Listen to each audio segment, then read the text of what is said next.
Olá a todos, bem-vindos ao podcast de Marketing por Idiotas.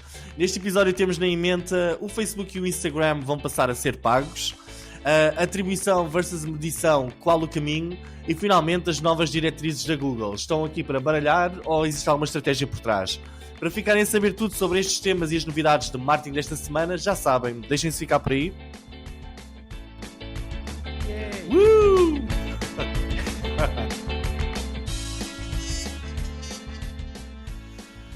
Olá a todos, sejam então muito bem-vindos a mais um episódio do Marketing por Idiotas, o vosso podcast de marketing onde falamos sobre marketing, negócios e tecnologia. Esta semana, infelizmente, o Ricardo não pode estar presente connosco e nós aqui, toda a equipa do Marketing por Idiotas, queremos mandar-lhe um forte abraço. Por isso vou estar eu a fazer de host e espero que me perdoem todos os erros deste trabalho difícil que é ser host deste podcast. Nós, como todos sabem, no podcast temos todas as semanas os 3 temas da semana, temos as rapidinhas, ou seja, os títulos das notícias que achámos mais relevantes na última semana e por última ferramenta da semana, o jogo estatística da semana, onde eu, o Ricardo, não, sou eu, Miguel, o Diogo, alô, o Fred, olá, ok, e o Miguel, olá, competimos para vos dar um dado interessante e também para fingirmos que sabemos alguma coisa disto. Eu não estou a ler nenhum script, está a sair tudo da minha cabeça, ok? Vocês podem seguir isto tudo também em marketingporidiotas.pt, onde podem consultar todos os links, notícias e temas. Especialmente esta semana, em alguns temas, vamos ter ali alguns screenshots interessantes que eu já estive a ver na parte do Diogo e do Fred. E podem consultar no nosso site. E agora também em youtube.marketingporidiotas.pt, onde estamos pela primeira vez a fazer isto ao vivo. Vamos ver se corre bem e escolhemos logo uma boa semana para testar isto ao vivo, hein, Diogo? Pá, eu acho que isto já nem começou como deve ser, nem sei se isto está ao vivo, na verdade, mas eu penso que sim. Olha, vamos. Pelo menos para o nosso patrocinador, vamos dizer que isto está ao vivo. O nosso podcast do Marketing por Idiotas é patrocinado pelo servidoresverdes.pt, que já está em beta e já se podem inscrever no website. Sabiam que o streaming de vídeos tem uma pegada associada de 55 gramas de CO2 por hora na Europa? E que, na verdade, a diminuição da resolução dos vídeos pode ajudar, mas não diminui muito a pegada. Ok. A servidorverdes.pt ajuda-vos a passarem para um servidor com energia 100% renovável, certificada, e se o vosso site for em WordPress, a servidoresverde.pt ainda oferece uma otimização do vosso site para que carregue mais rápido e consuma menos energia. Para saberem mais, basta entrar onde? Servidoresverdes.pt e deixarem o vosso contacto. É importante, se vocês têm no vosso site, lá nos valores da marca, a sustentabilidade e não estão no servidoresverdes.pt, não faz sentido. Nós inclusive, vamos perseguir-vos e obrigar-vos a usarem servidoresverdes.pt. Gostei deste patrocínio. Exato. Bem, eu sinto que já estou a falar há imenso tempo, mas o primeiro tema da semana sou eu e basicamente o tema que eu vos vou trazer é aqui sobre esta nova notícia do Facebook e do Instagram, ou do mundo Meta, de existir uma versão paga. Então vou começar. No princípio tudo era grátis. Esta semana o meu tema é acabar ou só estão prestes a acabar-se as borlas. Nos próximos minutos vamos falar sobre a nova tendência das Big Techs de criarem upgrades aos serviços grátis que nós adoramos. Nos últimos 15 anos nós vivemos num mundo onde a internet, não sei se vocês sentem isto, e todos os grandes serviços para as pessoas comuns eram grátis. Nós na internet sempre estivemos habituados a não pagar por nada.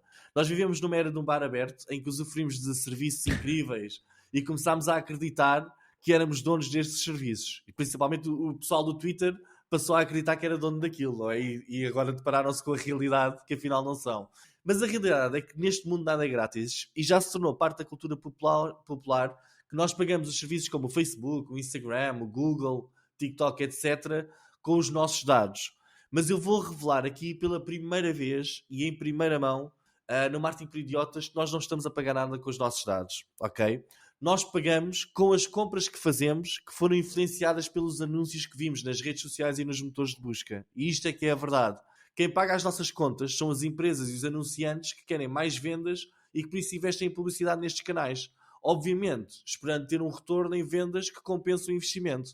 Este parecia o arranjinho perfeito para o utilizador da internet, e eu para mim era o arranjinho perfeito, que basicamente utiliza tudo grátis, recebe uns anúncios segmentados ao seu perfil e faz as suas compras, etc. E depois tem um grande serviço que permite conectar-se com familiares, amigos, etc. Mas claro que para algumas pessoas isto não era suficiente.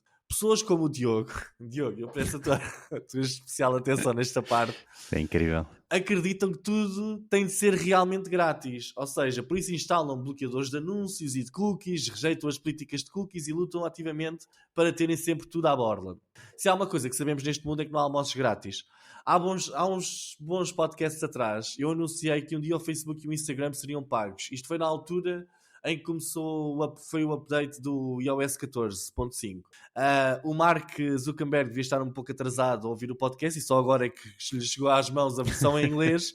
E basicamente ele agora vai começar a testar na Austrália e na Nova Zelândia a versão paga do Facebook e do Instagram. Mas atenção, isto não é pago para todos. Este produto destina-se essencialmente a criadores de conteúdos que querem ter mais funcionalidades na plataforma e um reach orgânico maior. Eu vou fazer aqui um novo aviso para a nossa comunidade. Todos os modelos começam com algumas funcionalidades extra pagas para um nicho de utilizadores.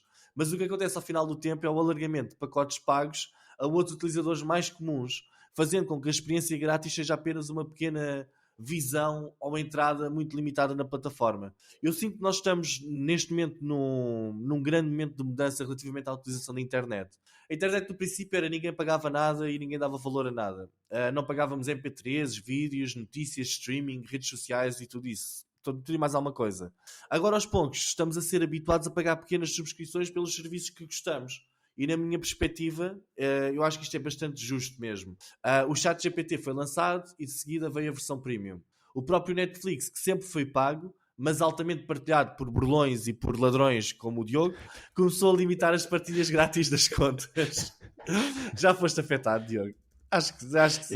Eu já fui afetado. Já me apareceu o aviso, sim. Sim. Nós falámos na semana passada sobre o sucesso dos upsells nas aplicações de dating e o enorme sucesso que isso traz e a rentabilidade que traz às empresas. Será que estamos perante um novo modelo de negócio que vai dominar a internet nos próximos 15 anos? Esta ideia de pagarmos por aquilo que utilizamos, não apenas com os nossos dados, mas também com pequenas subscrições. E é isto que eu vos trago hoje. Epá, já estou farto de me ouvir falar. Muito bem, muito bem. Diogo, queres começar? Atira-te à fera. Tu que és o principal ladrão, tu que és o principal prejudicado com isto. Bem, não sei se sou prejudicado, porque reparem nisto, eu acho que isto é uma coisa mencionada, eu já vou à tua questão, e até porque essa tua questão, se eu não estou em erro, foi respondida sobretudo durante a pandemia, mas já lá vou. Eu acho que algo que tu disseste, esta novidade aqui do Facebook, de oferecer mais reach orgânico a quem paga, pá. Isto é incrível. Não é? O facto de eles mencionarem um aumento no reach orgânico de quem é verificado, isto eu acho que é muito diferenciador. E é algo que, por exemplo, o Musk, não é, no Twitter não mencionou. Exato, e isto é diferenciador porque isto aqui, quem cria conteúdos, está feito para criadores de conteúdos. Quem os cria, obrigatoriamente tem de subscrever. Senão não é um criador à séria. Sim. Pá, e acho que isso é assim algo muito apetecível, não é? Assim de repente, quando tu me dizes, olha, para marketers, não é? Para marketers, e quando me dizes e mostras assim uma boa cenourinha à frente e dizes, epá, olha que tu pagas, mas eu dou-te mais reach orgânico. E repara, $10, não é, acho que é $12, se eu não estou em erro, na verdade, não é? Se for na web, não é muito para quem já paga imenso em publicidade. Mesmo criadores que, hoje em dia, criadores também estão cada vez a publicitar mais, não é? Isso pode ser super, super interessante. E também é interessante que eles fazem mais caro para quem está no iOS. Sim, isso sim é uma coisa do Musk, não é? Isso sim é uma responsabilidade do Musk que começou com esta tendência, não é? De que o iOS cobra mais, não é? Então aquilo que o iOS cobra mais vai ser para os utilizadores de iOS que têm que pagar isso. É uma versão Uber Eats das redes sociais. Ou seja, os restaurantes que também têm de pagar as comissões à Uber Eats geralmente aumentam os preços na Uber Eats para não ficarem a arder com a comissão, não é? Estou a perceber, sim. É uma possibilidade, sim. Portanto, eu acho que isso é só dizer que isto é muito interessante, não é? Pois há outro aspecto sobre esta verificação também que eu acho que é super interessante falarmos, que é, vamos ver como é que a Facebook vai fazer, como é que a Meta vai fazer isto, não é? Porque o Musk, quando entrou, não se esqueçam do escândalo que foi, de várias contas a emularem uma marca, não é? Por acaso Diz. eu não referi, mas na notícia vai estar referido que eles vão pedir cartão de cidadão às pessoas e vão pedir às pessoas para se identificarem. Não vai ser uma coisa tipo Twitter. Que o É Twitter ótimo. foi uma barracada do caraças. Pois Não é? foi, e isso é ótimo eles terem essa aprendizagem, não é, daquilo que aconteceu com o Musk e conseguirem, com o Twitter, aliás, isto agora é difícil não associar um ao outro, tu já não nem é? consegues, não é? Mas sim, portanto, eu acho que isso epá, é algo muito bom porque eles têm todo este histórico daquilo que aconteceu com o Musk para não fazerem o mesmo, não é? Para conseguirem realmente evitar que isso aconteça. Quanto à questão das subscrições, epá, eu não me recordo já o artigo ou os artigos que li sobre isso na altura, mas realmente com a pandemia, não é? Nós veio-nos abrir uma porta não só aos americanos, como no mundo inteiro, sobre a subscrição, não é? Esta questão de pagarmos por subscrição. Porque de repente nós subscrevemos o streaming do HBO, da Amazon, da Netflix.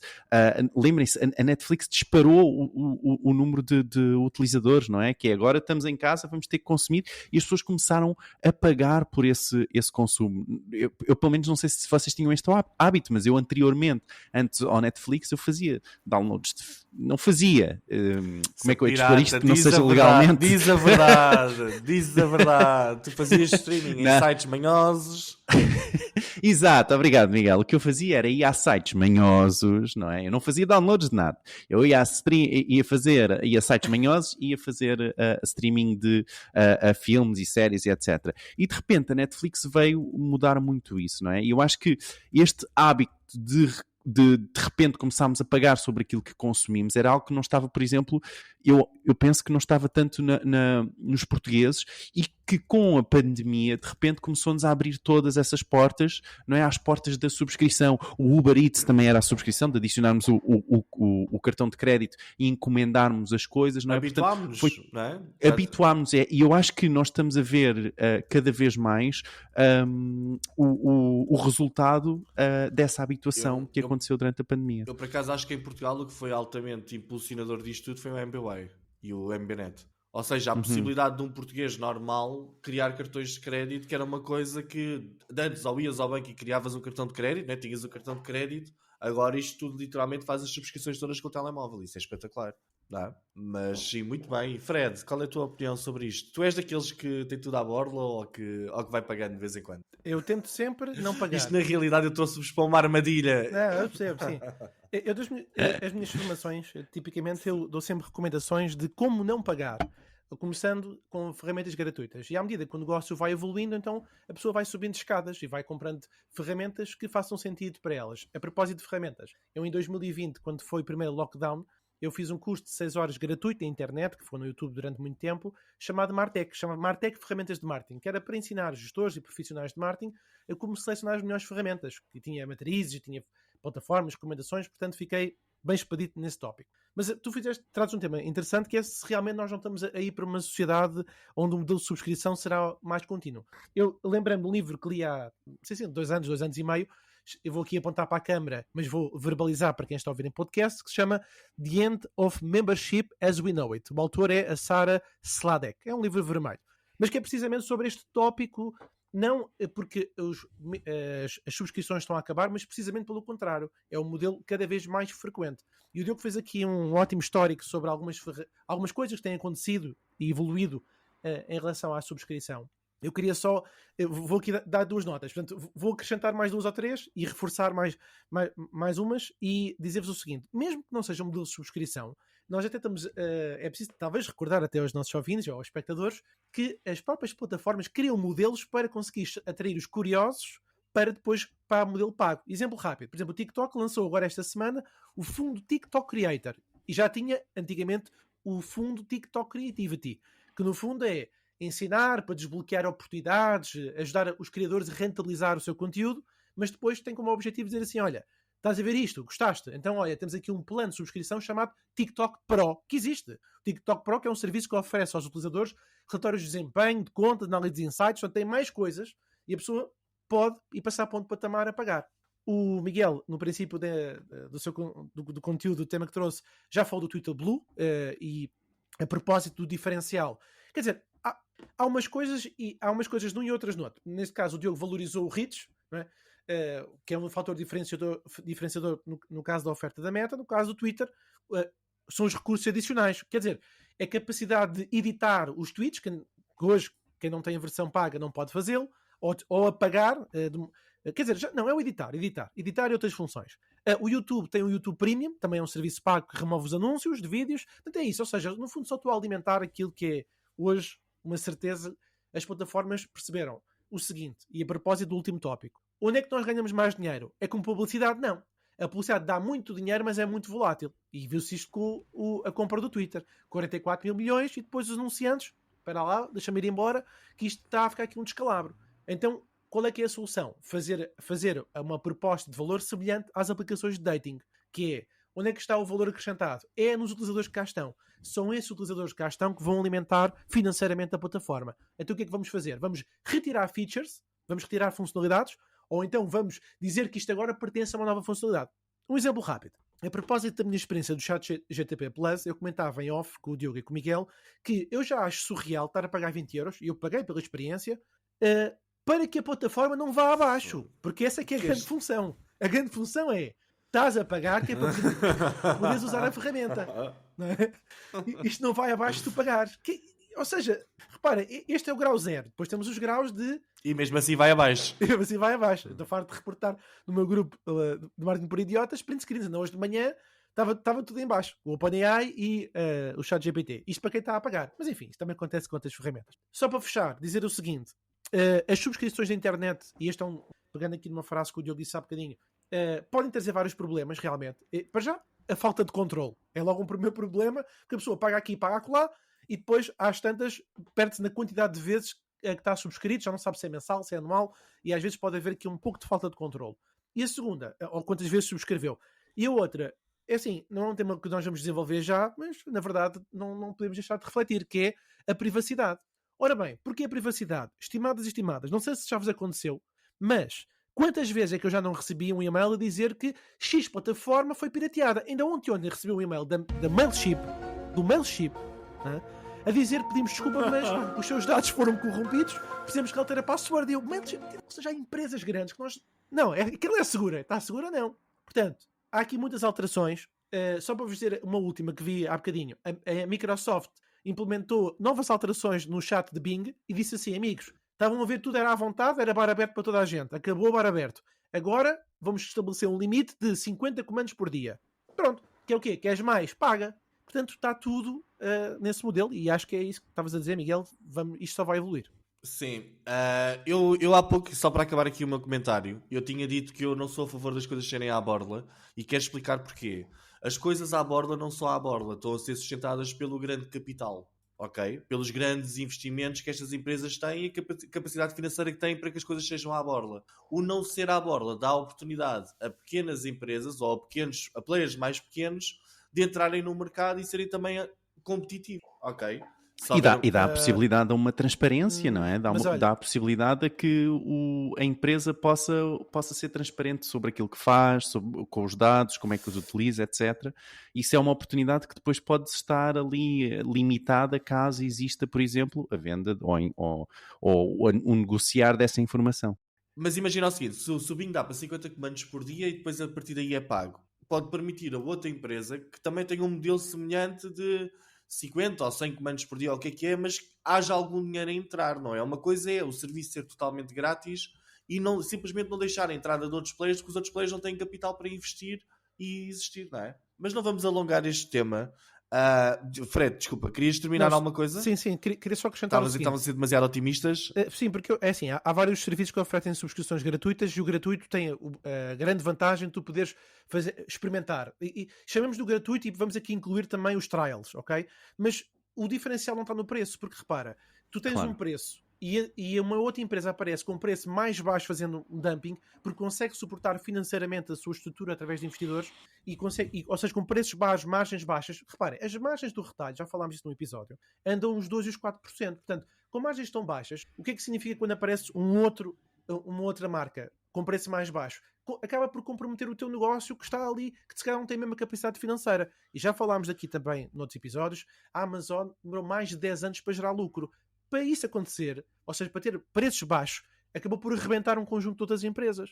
Portanto, o que eu estava a dizer, vocês estão muito otimistas porque o fator de preço não é uma barreira. O fator preço baixo é que é um problema. Não, mas ao menos é algum preço. É porque quando é totalmente grátis, é insustentável. Ninguém consegue competir com totalmente grátis. Uma empresa que agora se lança não consegue competir com totalmente grátis. Mas eu acho que isto aqui é realmente outro tema. Já estamos aqui estendendo-nos um bocadinho. Sim. Tinha vontade de contrapor, episódio que vamos fazer grátis versus pago versus Eu também. Mas vai. Mas hoje sou Continua. eu o host. Eu posso acabar a conversa quando quero. Não, faz parte, não é? Isto o Ricardo tem um poder muito maior. Queria aproveitar para vos falar aqui do nosso grupo WhatsApp, onde nós temos todos os nossos conteúdos exclusivos todas as semanas. Vocês podem aceder em w.marketingporidiotas.pt e o conteúdo exclusivo desta semana é o relatório digital 2022 de We Are Social e da Hootsuite. Da Hootsuite. Super Diogo, conhecido, não é? E explica-nos. fizeram agora eles fizeram agora agora no dia 26, se eu não tenho erro, de janeiro, fizeram o resumo então do ano passado. E sim, tem dados super interessantes, como o número médio de utilizadores, aliás, o número médio de redes sociais por utilizador, que é 7, que é incrível, não é? O número de horas que esses utilizadores passam nas redes sociais, portanto, acho que é super interessante. Eu acho que o relatório é super conhecido por norma, até tem dados específicos para Portugal, e não sei se o quão correto o relatório muitas vezes está, mas pelo menos dá-nos assim uma ideia dos números. Isso, por norma, ajuda. Muito bem, não se esqueçam, no nosso grupo Marketing por Idiotas, acedam em w.marketingporidiotas.pt. Ok, vamos ao segundo tema da semana, que é uma inevitabilidade por termos de deixar o Diogo ter o seu tempo de antena. Ele hoje vem falar de atribuição versus medição. Qual o caminho? Diogo, podes começar. Muito bom. Então esta semana eu vou-vos falar sobre passar de marketing de atribuição para marketing de medição, ok? O que é que isto é, não é? E como é que podem mudar a vossa forma de pensar o online segundo o grande Rand Fishkin, ok? Então, eu estive presente numa apresentação do conhecido Rand, um dos antigos gurus do SEO, que hoje em dia, curiosamente, já não trabalha em SEO, bem pelo contrário. E, enfim, o Rand tem vindo a ser bastante focal sobre o domínio da Google como um motor de pesquisa que é enorme, com 92% do mercado, segundo ele, e muito também pela sua nova empresa que trabalha sobre a exploração de outros canais de redes sociais, etc., relacionados com o vosso negócio. Então, bora lá. A apresentação dele, só para vos dar aqui um contexto, ele refere que a web vai ser cada vez mais privada e menos personalizada, e nós no Marketing por Idiotas temos vindo cada vez também mais a falar sobre isso, e referiu que na sua apresentação, e que achei bastante interessante, que 95% da nossa atividade online, não é? E ele foi buscar exatamente esses números ao relatório que vai ser partilhado então no nosso grupo de WhatsApp.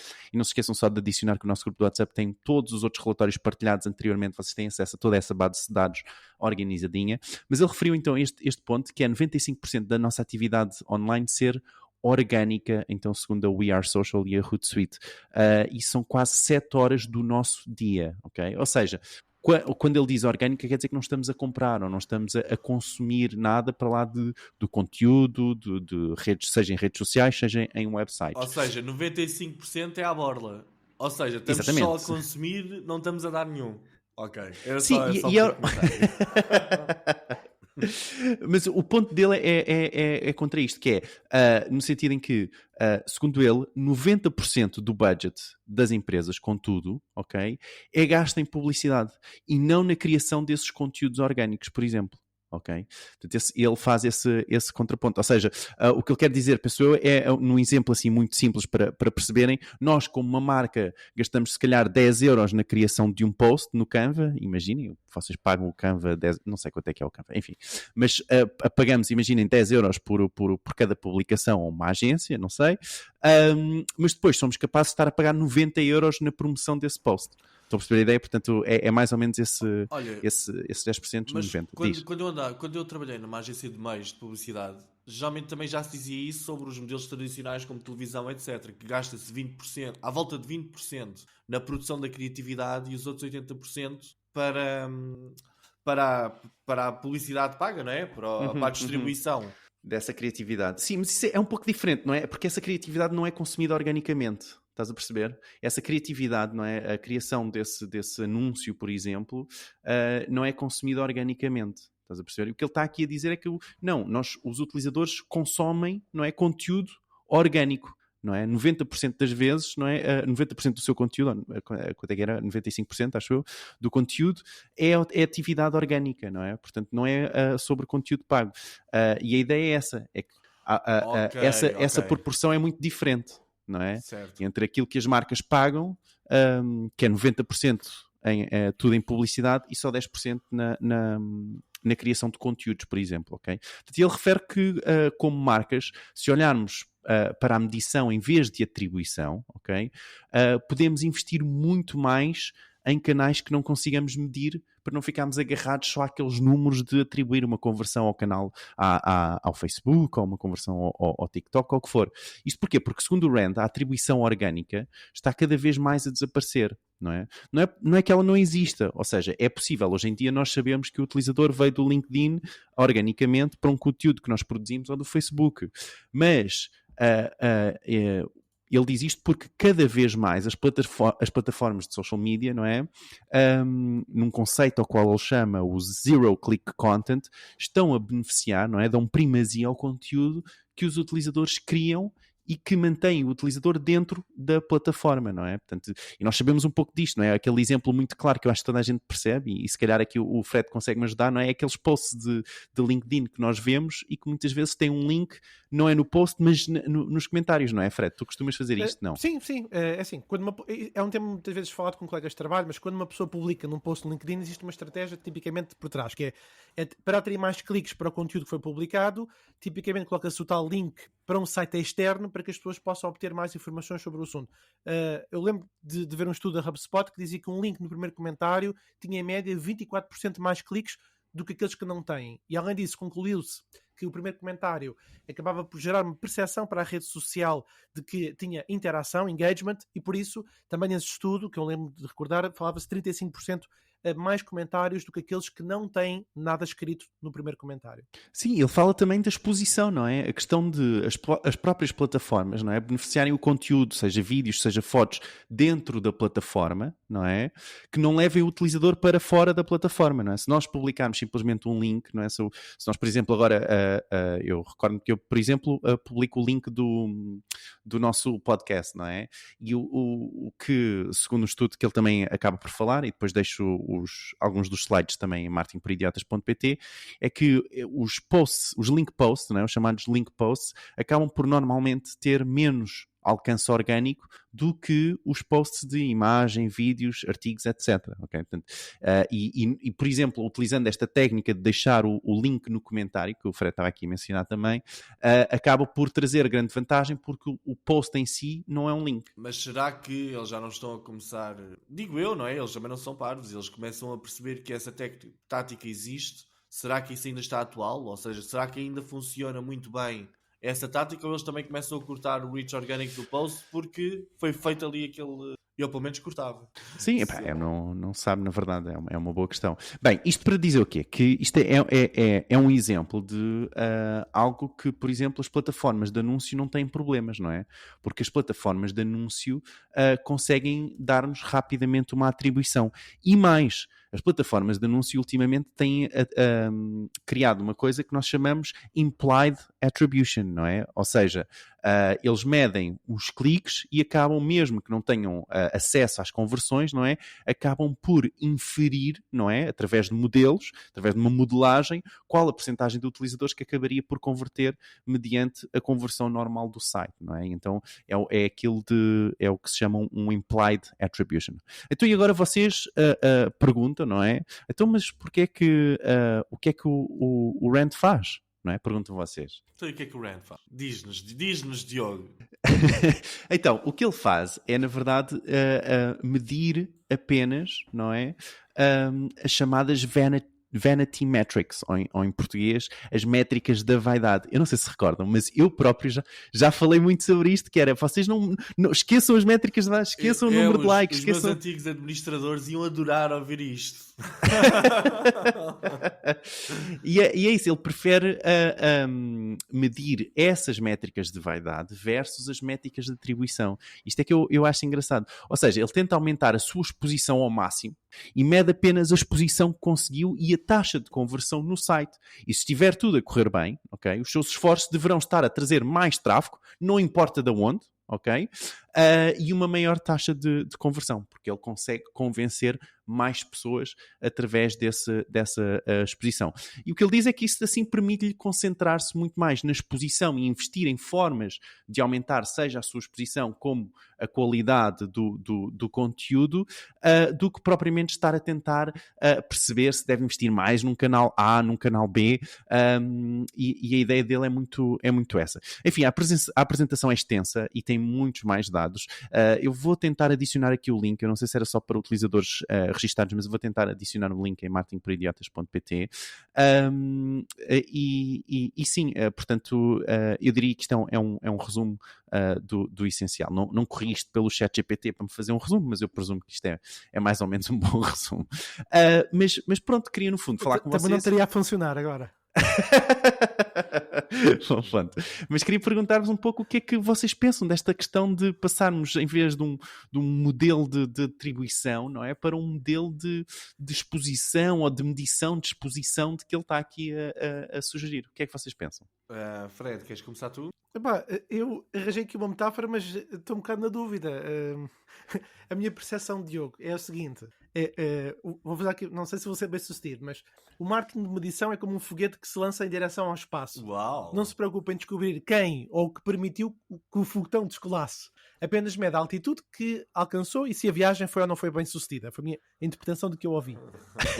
O marketing de atribuição. Olha esta. Marketing de atribuição, esta é mais longa. Porque, como é que difere?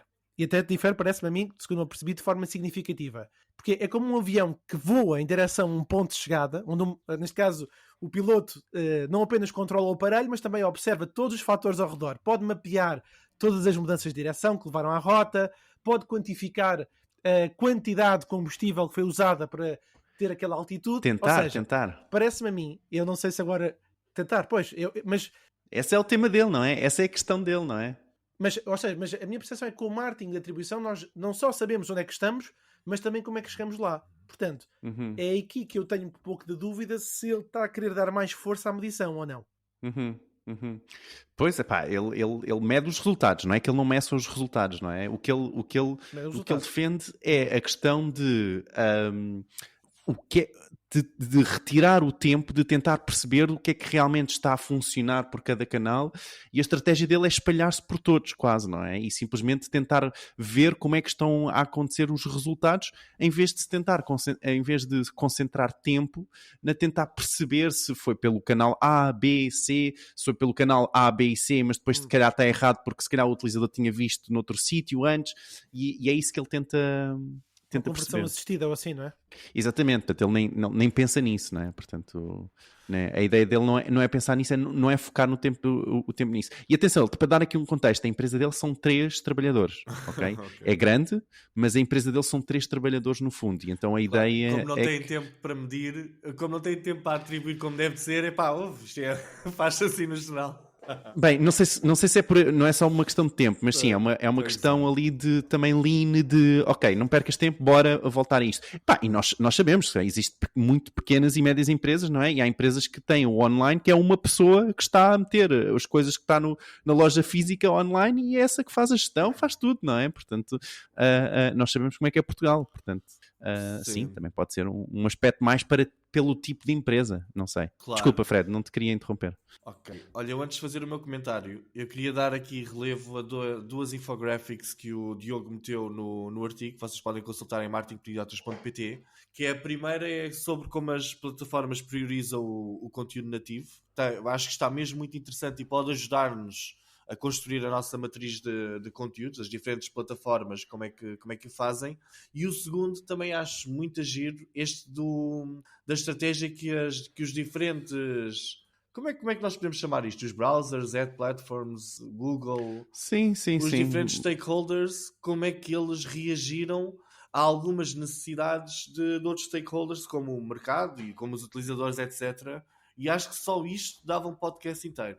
Falarmos sobre este infográfico está muito boa. Vejam no site. Relativamente a isto, eu acho que nós somos uma geração incrível com a nossa idade.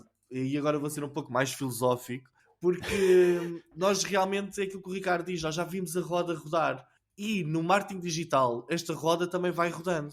E nós já passámos numa altura em que éramos todos fanáticos por, vamos atribuir exatamente qual é que foi o momento e como é que aquela venda apareceu, etc. E o que parece é que agora, com dificuldades em medir exatamente de onde é que tudo vem, ou de atribuir, a roda volta a rodar e é tipo, ok, vamos ser mais equilibrados e agora vamos olhar outra vez a outras métricas mais generalistas que nós, os profissionais da indústria, literalmente aprendemos a ignorar. Ou seja, só se vai buscar o número de likes e o número de visualizações quando o relatório das conversões está mau. Concordam com isso ou não? Ou seja, são aquelas coisas que os profissionais... E está a ficar cada vez pior, não é? Então, exatamente. Mas o que eu acho que é o grande valor que eu tiro aqui da estratégia do Rand, o que ele ao fim e ao cabo está a dizer é, ok, as atribuições são muito importantes, mas uma estratégia equilibrada também é muito importante. Eu, por exemplo, tenho um caso de uns clientes nos Açores. E nos Açores é muito difícil haver leads feitas ali na altura porque os públicos é muito pequeno, não é? E eu fiz-lhes um conjunto de vídeos e passados uns tempos estavam eles a dizer-me, mas os vídeos são muito bons. E eu, focado nas métricas digital que conheço, mas não tivemos conversões, não tivemos leads. E ele... Mas não tem a ver com os leads, tem a ver com nós andarmos na rua e as pessoas conhecerem-nos e virem-nos aqui bater à porta, ok? E eu acho que é um bocadinho isso. Nós estamos a caminhar outra vez para um sítio onde vamos tentar ter de encontrar mais equilíbrio na nossa estratégia de conteúdos e na nossa estratégia, e isso mede-se muito também com o engagement, com os likes, com aquelas métricas mais de vanidade, não é? Ou de... Bem, agora esqueci-me da versão da palavra em português, da vaidade. Que aprendemos a ignorar e que de certa forma agora vamos revisitar. Eu não sei se o Rand está a ditar a tendência ou não, mas acredito que poderá ser um caminho a seguir, visto que já não conseguimos atribuir tão facilmente as coisas e neste momento se calhar temos que começar a ser um bocadinho mais generalistas, ok? É o meu comentário. Muito bem. Deem-nos também os vossos comentários em w.marketingpediotas.pt. Nós adoramos, isto é um facto, nós às vezes falamos muitas vezes em off que adoramos ver os comentários pós-podcast. E é muito agir ver as pessoas a darem as suas opiniões. E se calhar até podíamos começar a trazer também as opiniões do género, tipo no princípio de cada episódio, algumas opiniões do episódio anterior, ou não? Até podia ser interessante. Tornar este episódio episódio de 1h30 ou 2 horas, não é? Ele já é pequeno, não é? Fica do teu lado, Miguel. Essa responsabilidade fica do teu lado, Miguel. Obrigado por teres do lado do Ricardo. São dois. Isto é trabalho do host. Eu sou um host interino esta semana, mas para a semana teremos cá o Ricardo certamente. Então pronto, Fred, tu trazes-nos novas diretrizes de links da Google. Isto é uma grande confusão que vem aí? Ou o que é que isto é? O que é que isto significa para o comum mortal? Antes de chegar à Google, só alertar aqui os nossos queridos ouvintes, a minha internet, infelizmente, o meu operador de serviço, a Mel, é terrível. Fica aqui a nota. E tenho... Os meus megas de transferência estão muito baixos. Espero que não prejudique o áudio. Pelo menos sei que está com um pequeno delay. Mas pronto. Estás a usar a versão grátis da Mel. Dizer-vos o seguinte. Estás a usar a versão grátis da Mel. Estás a roubar aí um vizinho qualquer. Opa, Fred, tu não enganas ninguém também. É verdade. Ora bem, nos últimos dias a Google publicou o seu mais recente guia sobre os links. Descobrimos que existem novas orientações sobre as melhores práticas para as ligações HTML que devem ser consideradas para melhorar o seu posicionamento nos motores de pesquisa. Vai parecer um bocadinho techy, mas tenho a certeza que vai agregar valor.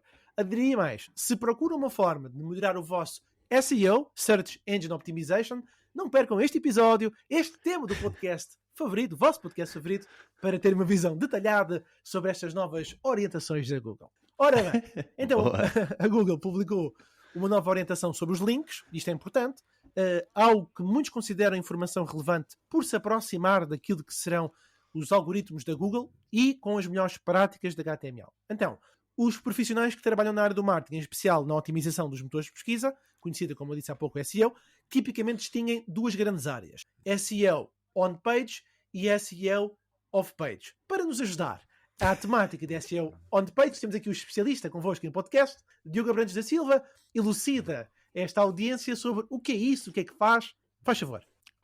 Ok, então os elementos on-page é muito fácil, portanto estamos a falar muito de uma otimização do conteúdo, da experiência do utilizador no nosso site, a otimização do nosso título, da descrição, daquilo que vai aparecer nos motores de pesquisa, a estrutura do próprio HTML do nosso site, ok? Portanto são estas as coisas, portanto, é a experiência, a informação que está dentro do nosso site. E é uma coisa que o Fred sabe que é sobretudo onde eu trabalho e não tanto, por exemplo, em coisas off-page. Queres explicar um bocadinho o que é o off-page, Fred? Ora bem, muito obrigado, Diogo. Se precisar de algum consultor, vão a www.diogo.in. Não sei se é este o URL, Diogo. É. Mas é para ti. Então, é? É o Dioguinho. SEO off-page. Então, SEO off-page é o processo de otimização do site para pesquisa no Google com técnicas que não estão no próprio site. Inclui a construção de links, que é o tema que trago hoje, o envolvimento nas redes sociais, etc. Bom, SEO off-page também é comparável ao termo SEO off-site, que se refere a táticas utilizadas fora do site-alvo para melhorar as classificações nos resultados da marca nos motores de pesquisa. Ora bem, dei uma volta de aquecimento para, no fundo, explicar que uma marca que pretende um bom posicionamento dos motores de pesquisa sabe a importância das ligações, sabe a importância dos links, já que são um importante fator de classificação para a maioria dos motores de pesquisa modernos. Assim, tudo o que a Google publica sobre o tema de SEO é um grande alerta para os profissionais, porque isto, no fundo, permite-nos ajudar a tomar melhores decisões de como gerir a construção e as práticas de gestão das ligações. Então a Google publicou esse link, que vai estar no site marketingporidiotas.pt, com essas boas práticas, com documentação sobre a sua pesquisa e desenvolvimento. Isto, para alguns que já têm mais experiência, saberá pouco, na medida em que já o praticam, mas reparem, o mais importante não é saber na teoria, é termos uma grande referência multinacional a dizer que é assim que se faz. E eles dizem o seguinte: em relação ao documento de como criar ligações rastreáveis, temos 4 grandes itens. Quais são? 1. Colocação de textos âncora. 2. Como escrever um bom texto âncora. 3. Ligações internas dentro do conteúdo, como fazer e quais as melhores práticas. 4. Ligações externas de outros sites. São 4 tópicos que estão focados neste documento da Google. Vamos tocar aqui em 2 ou 3 para poder-vos elucidar um pouco mais sobre a pertinência deste tema. Então, a primeira grande área, que aliás que é o tópico principal, é os tais links rastreáveis. Portanto, o novo documento diz algo que o Miguel quererá complementar. Que é o quê, Miguel? Geralmente, o Google só pode rastrear o seu link se for um elemento HTML menor a maior, estou a gozar, também conhecido como elemento âncora, com o atributo href. A maioria dos links Bem, tens de meter a música, senão isto fica esquisito. Desculpa. A maioria dos links, noutros formatos, não será analisada e extraída pelos rastreadores do Google.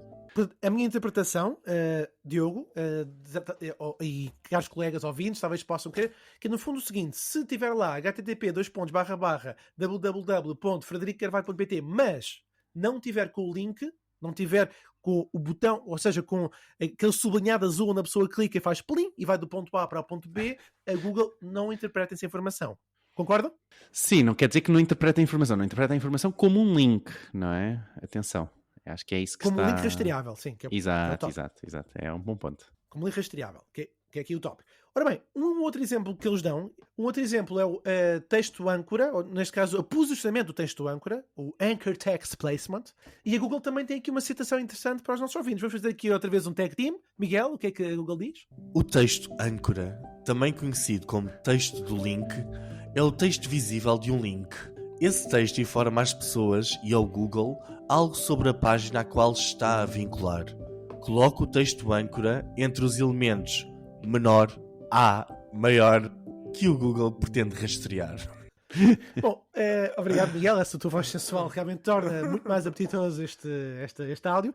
É só para dizer o seguinte: este texto âncora, pronto, há muitos anos que é algo muito pertinente de quem trabalha a área de conteúdo, mas só para dizer que a Google fornece nesse documento alguns exemplos de texto âncora, de como é que se deve fazer um bom posicionamento de texto âncora e também exemplos do que é uma má redação do texto âncora. Vamos aqui a um outro tema, Desculpa, o tema não. Dentro do mesmo contexto que é os links rastreáveis, a Google também tem as suas recomendações de como escrever um texto âncora. Isto é uma nova secção que a Google escreveu. Miguel, uma ajudinha? Um bom texto âncora é descritivo, razoavelmente conciso e relevante para a página em que está e para a página à qual está vinculado. Fornece contexto para o link e define a expectativa para os seus leitores.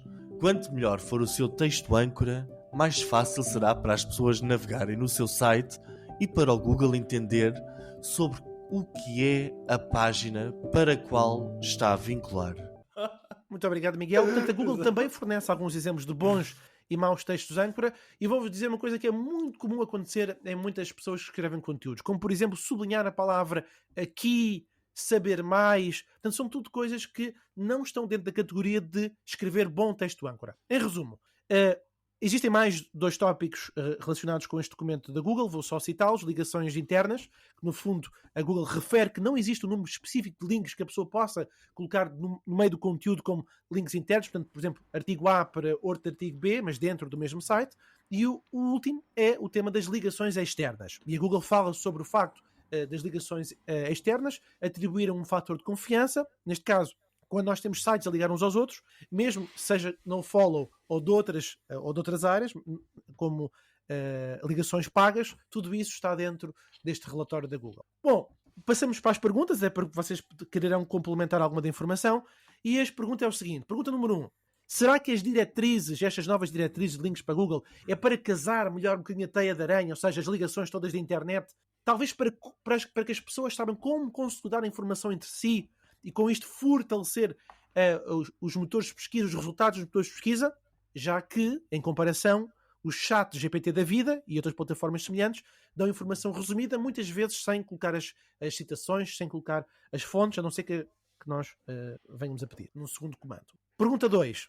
Na vossa opinião, com estas diretrizes que vão sendo atualizadas, quais são os desafios principais que os profissionais que trabalham a criação de sites, área de conteúdos, SEO, enfrentam nesta era digital? Muito bem. Olha, agora começo eu a responder, até porque as minhas respostas são mais curtas, que isto não é a minha área de especialidade. Relativamente aqui a esta tua primeira pergunta, eu acho que sim, isto é a Google a tentar, ok, vamos criar aqui algum sentido nestas ligações entre sites, e já que estás a fazer uma ligação ao outro site, ao menos vais fazer uma ligação em que me expliques o contexto em que porque quiseste fazer esta ligação. Ou seja, não é só meter o link para o site do Diogo, é dizer, ok, há aqui um grande profissional de marketing e esse grande profissional de marketing está sublinhado, é um link e está a explicar já o contexto do site do Diogo, é o que me parece. E eu acho que sim, eu acho que eles agora têm de arranjar aqui forma de melhorar a interligação entre os sites, ok? Aqui com o chat GPT da vida, etc., eu acho que nós estamos aqui perante uma mudança enorme e este tipo de ligações vão ajudar também a alimentar os motores de inteligência artificial, parece-me, principalmente os da Google. Eles agora devem ter percebido, o que a Google neste momento está a fazer nesse sentido, ou nesse contexto, não é para alimentar o chat GPT, é para alimentar o seu motor, o Bard, não é? Querem arranjar a forma do Bard ficar mais otimizado ou não. O que é que isto significa para os profissionais? Se isto vai ser mais difícil ou não, criar um site seguindo as diretrizes todas. Esperemos que o ChatGPT aprenda isto tudo, não é? Isto cada vez mais nós vamos andar entranhados no código, cada vez mais vamos ter o ChatGPT a escrever-nos parte do código e a fazer-nos aqui algumas otimizações. Esperemos que ele consiga aprender e perceber bem o que é que isto significa, não é?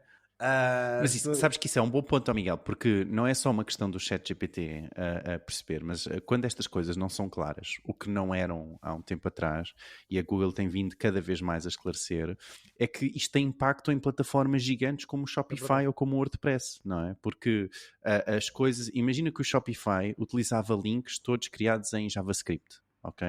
Ou Claro. seja, não tinham o HTML como, por exemplo, a Google sugere que tenha, não é? Então quer dizer que o não conseguir rastrear, fazer o rastreio de quais os sites para onde o utilizador ia, não é? Portanto, isto, às vezes, ter estas diretrizes parece ter um pouco impacto para o utilizador médio de uma pequena e média empresa, mas não nos podemos esquecer que depois, quando isto é implementado em larga escala, seja na criação de um site em WordPress, seja na criação de um site em Shopify, Wix, etc., é enorme o impacto que isto tem. Não é? Mas se tu fores a ver, tu hoje em dia vais a qualquer blog, daqueles grandes blogs e sites bem construídos, não é? E tu vês este tipo de links em todo lado. Tu estás a seguir o texto e tu vês uma data de links ao longo do texto em que são frases de conteúdo que estão bem feitas, não é? Já seguem estas diretrizes. Eu acho que sim.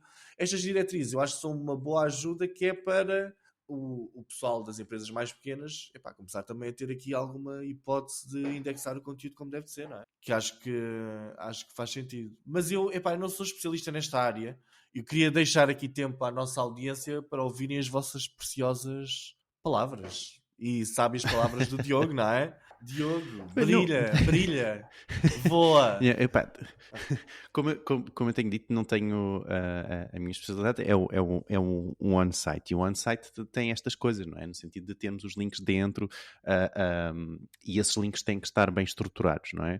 E acho que só vem isto, no fundo, não é mais do que uma atualização à informação que também já se sabia e, por vezes, não era confirmada, não é? A ideia é que o sistema, muitos SEOs já conhecem esta informação de trás para a frente. É bom é que isto sejam as diretrizes gerais para que quem esteja a construir um site, não é? Se consiga basear e consiga dizer, não, esperem, não sou só eu. Não sou eu que digo, não confiem porque eu tenho 10 anos de SEO em cima, não, confiem porque é as guidelines da Google, não é? E isso é muito, muito importante, não é? Portanto, essa atualização vem muito, muito por aí. Deixa-me só adicionar isto, e termino já também, porque é rápido, que é, quanto ao ChatGPT, eu não vejo qualquer relação. Ok? Isto para mim é um projeto que estava a ser feito e a ser trabalhado, como qualquer coisa na Google deve demorar 2 anos e meio a vir até cá fora, não é? Porque tem que passar por 3 vezes pelo legal department, etc, umas 50 vezes, etc. E então eu acho que isto tem vindo a ser uma estrutura e algo que tem sido trabalhado ao longo do tempo, não é? O próprio lançamento do podcast que a própria Google tem sobre SEO e sobre não tanto sobre SEO, mas como o sistema da Google funciona, que é o off the record, não é? E tem vindo a trabalhar cada vez mais a esclarecer como é que a informação e como é que a Google trabalha em si para que as pessoas tenham acesso a essa informação, não é? Portanto, e trabalharem também essa transparência. Eu acho que tem sido só uma estratégia nesse sentido e isto é só uma parte dessa estratégia, ok? Acho que não tem nada a ver com o ChatGPT, acho que não é de todo uma resposta àquilo que tem acontecido nos últimos tempos. Há essas respostas, há coisas que a Google tem trabalhado, mas este ponto em específico acho que não é. Desculpa. Miguel, só para dizer, para fechar, do meu lado, só para dizer que para as pessoas que queiram saber um pouco mais sobre estes temas do SEO on page, off page, em 2022 dediquei muito tempo a escrever conteúdo no meu blog sobre este tema. Um deles que eu recomendo, que talvez possa dar uma visão abrangente para quem precisa, chama-se Guia Decisivo para Aprender SEO Básico Online. Eu demorei, acho que os 3 dias a escrever este texto. Não foram seguidos, mas demorou bastante tempo. Mas há outros vários complementares que pode agregar valor àquilo que nós falámos aqui. Podes partilhar depois no grupo WhatsApp para a nossa comunidade poder aceder mais rapidamente a esse conteúdo. Eu acho que podia ser interessante uma app qualquer, não sei se já existe ou não, mas se existir, partilhem com os nossos ouvintes, uma app que pegasse em todo o conteúdo do teu site e conseguisse criar ligações destas entre os diferentes conteúdos. Não é? Porque os links entre conteúdos também são importantes para SEO, certo? Podia ser interessante. Não, portanto, fazer especificamente acho que não há, mas há aplicações, não sei se o Screaming Frog também tem essa informação, mas há uma sugestão, ou seja, tu consegues fazer, e há uma parte que se trabalha muito, que é ver onde é que este conteúdo é mencionado, que é para ter os links corretos cada vez que esse conteúdo é mencionado. Portanto, isto é uma parte íntegra no trabalho de um SEO, por exemplo. Muito bem. É possível. Ok, e agora vamos para as nossas rapidinhas, os conteúdos de marketing mais importantes ou relevantes em formato rápido. Está a ver se aqui a música vai entrar. Ora, lá está. Bem, eu agora vou tentar. Estão a ouvir a música?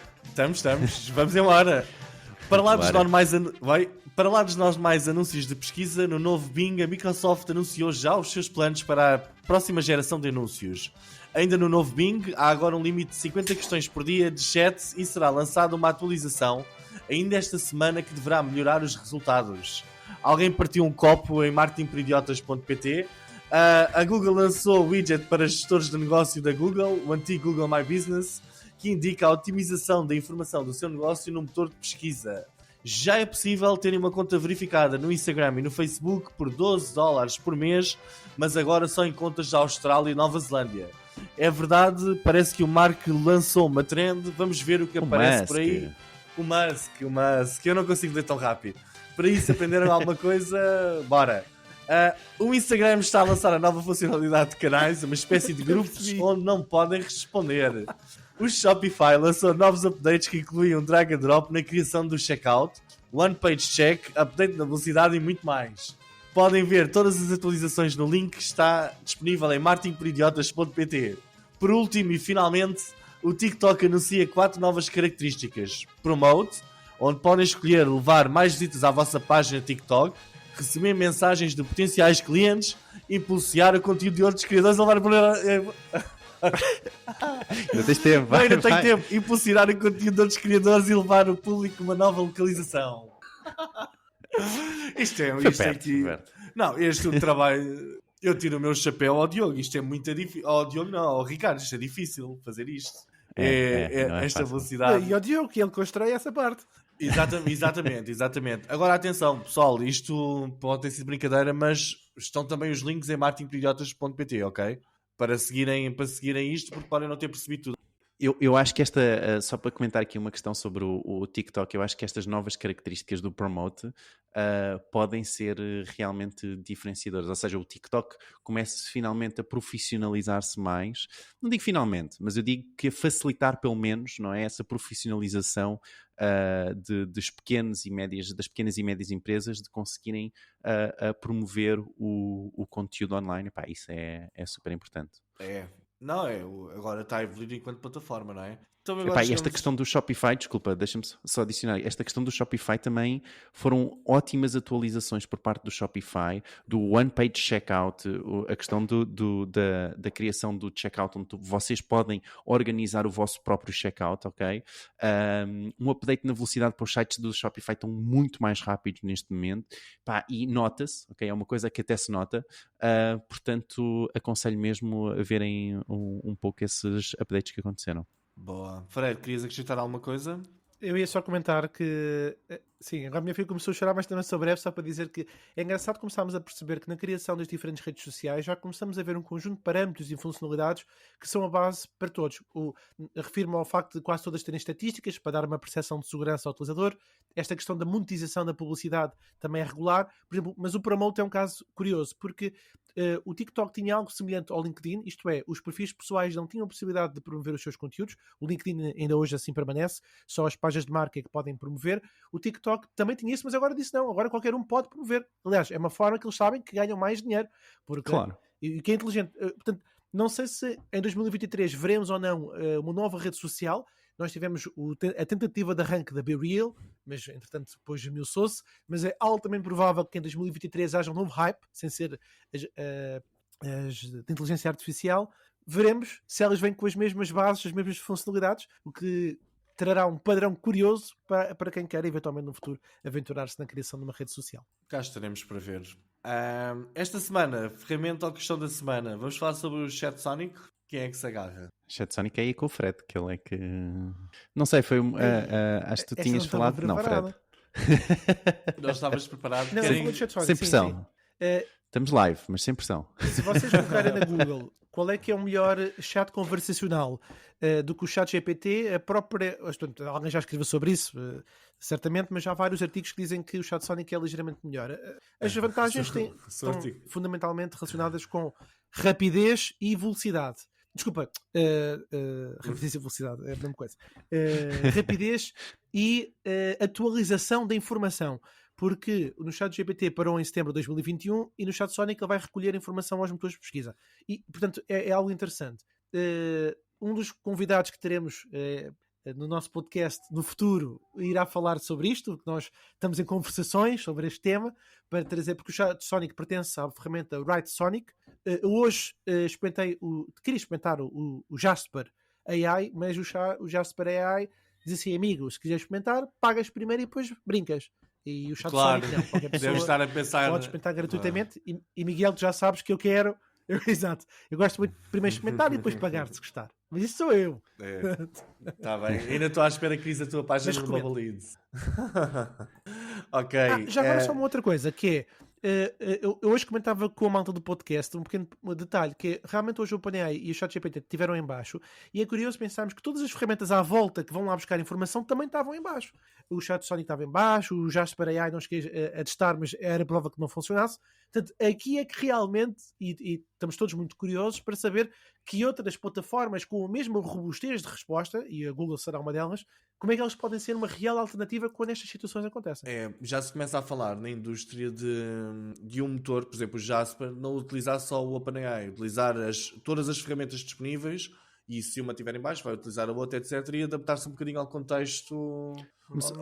Fred, então esclarece-me isto, não sei se sabes, que é o Chat Sonic não é baseado no OpenAI, é isso? É. Ok. Não, porque se o OpenAI estava em baixo, então... Também estava, eu estava a dizer que estava tudo em baixo hoje de manhã. Não sei se entretanto, depois... É uma chatice. Vamos ver. É uma chatice. Olha, deixa-me só dar aqui uma coisa, que é a questão de nós estarmos aqui a fazer live. Tem estas coisas, que é um abraço para o Luís, que nos está a ver, e que estava aqui a dizer que o Fred, pronto, estava a soar agora aqui no Chat Sonic, mas sim, abraço, Luís. Mas nós temos pessoal que está a ver em direto. É verdade, estamos em direto, sim. Não, eu sei que estamos em direto, mas temos pessoas da nossa comunidade a ver em direto, e que estou a comentar aqui no WhatsApp, incrível. É o Luís Menezes. Sim. Muito bem. Isto parece aqueles momentos antes do padre dar a bênção na missa, não é? Que se faz aqui um avisozinho para casa. Se calhar temos de experimentar mais vezes fazer isto direto, para termos comentários em direto também dos nossos ouvintes. O que é que vos parece? Parece-me bem. Fazemos às 3 da manhã, que é para toda a gente conseguir. Bem, chegamos ao final do nosso episódio. Esperamos que tenham gostado. E antes de nos despedirmos, queremos só relembrar. Isto é o tal momento do padre antes do... Já está toda a gente a levantar-se para se ir embora, mas ele ainda tem... Tem aqui um avisinho, esperem. É para se juntarem ao nosso grupo do WhatsApp. Se ainda não são subscritores, por favor, subscrevam e avaliem-nos também no Spotify, Apple Podcast e Google Podcast. E por último, o nosso website é marketingporidiotas.pt, onde encontram toda a informação de que falámos e todos os episódios anteriores também. Nós, como sempre, voltamos a ver-nos na próxima semana. Por isso, até lá. Tchau. Tchau. Eu tinha a dizer o choose do Ricardo, que é o que está programado. Tchau, pessoal.